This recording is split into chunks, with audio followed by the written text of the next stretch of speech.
In today's video, I'm going to show you how to check for duplicate leads in Lemlist. So first head over to campaigns in the left panel.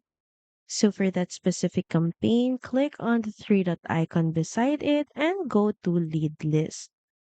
And this is where all your contacts are stored across campaigns. Now here you can actually use the search bar or the filter and try searching for the same email address or name. Since Lemlist identifies duplicates primarily by email, this is the fastest way to catch them.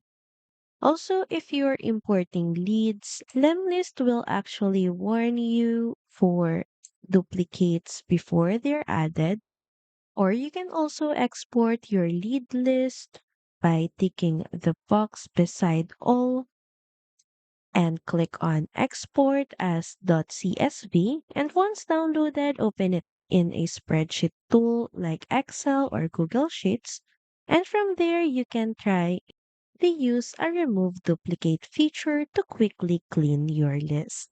Thank you for watching this video. Also feel free to use our affiliate link in the description. Bye!